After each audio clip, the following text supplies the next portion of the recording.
Hello, I'm Richard Ridge for Broadway World. Tony and Grammy Award winner Heather Headley is heading back to Broadway, stepping into the role of Shug Avery in the hit production of The Color Purple beginning on May 10th. And I caught up with Heather downtown here at Milk Studios for a chat. You're about to return to Broadway. How does it feel?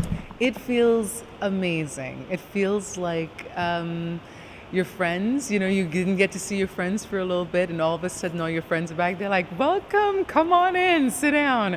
And everybody's been so welcoming and so kind, and I'm overwhelmed by the love and the support and the encouragement. So it's very humbling, very sweet.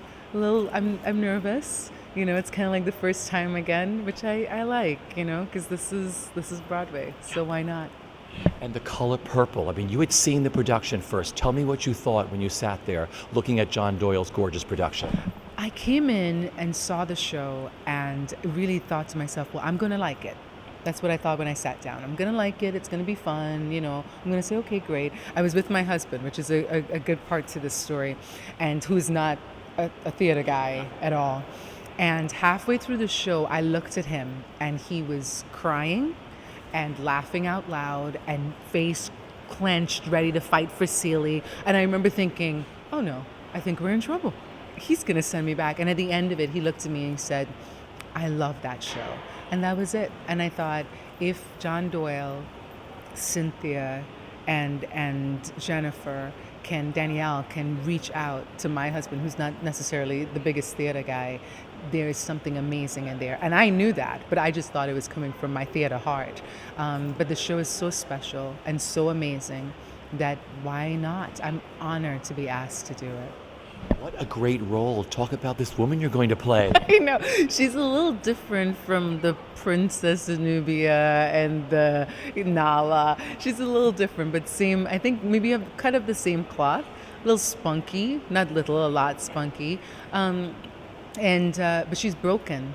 She's a broken, sad person. But I think what a beautiful story of redemption. These two broken women, Celie, broken and battered, and how they come together, all three of them, Sophia, Celie, Shug, how they come together and teach each other that they're all beautiful in their ways, and start them on this trajectory back to life, to their own resurrection. It really is a beautiful story. And the funny part about this is that seeing it, I think from this point in my life now, I see things in this show that I didn't see in the movie. I remember seeing in the movie. All of a sudden your eyes are opened and you're like, oh my gosh, I didn't get that before. And what an amazing story. So it's going to be fun. And Shug's going to be fun to play. She's going to be a lot of fun to play. And great clothes. The outfit she gets to wear. I know, just flapper 20s. I tried my wig on for the first time today, and they kind of put it on. And it was like really one of those times that I was like,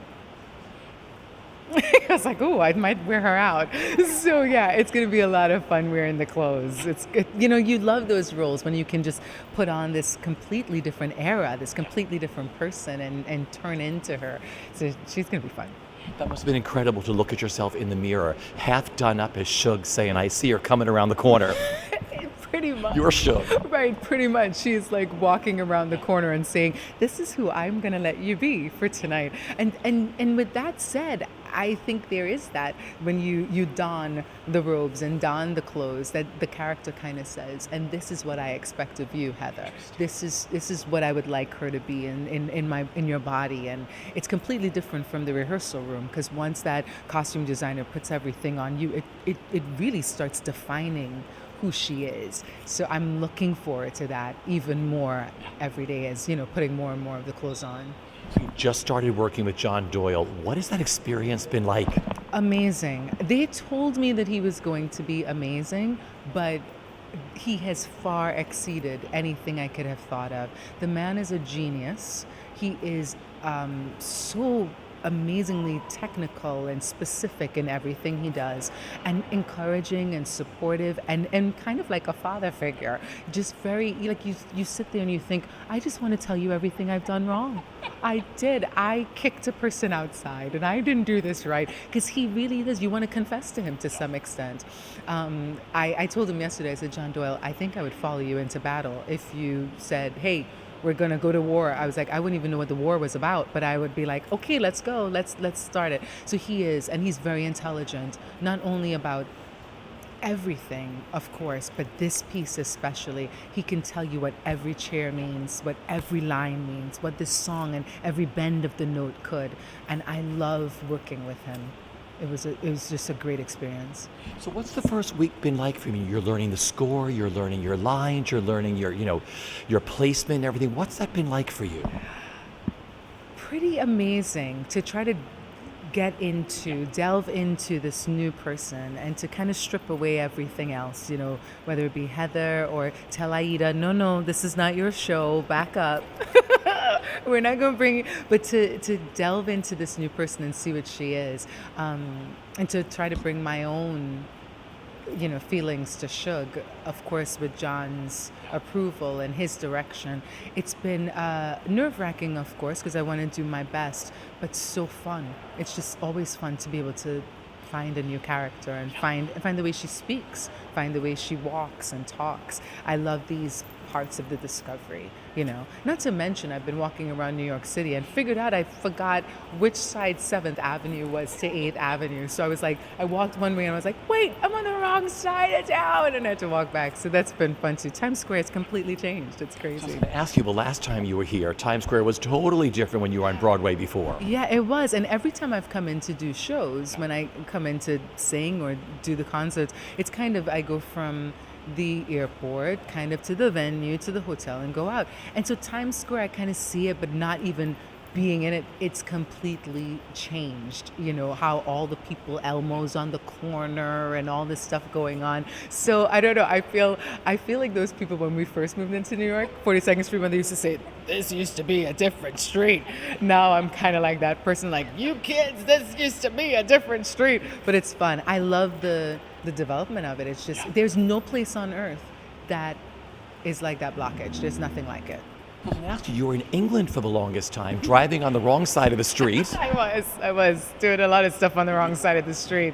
Yeah, I was there for 11 months doing The Bodyguard, and that was an amazing experience as well. Lots of fun with that, learning England and learning their ways and their etiquettes and their theater. So yeah, that was a great learning experience for me as well. Lots of fun. And just being back, like you're sitting here at Milk Studio down on 15th Street, the water, this area, all of New York, just being back on Broadway, what it means to you.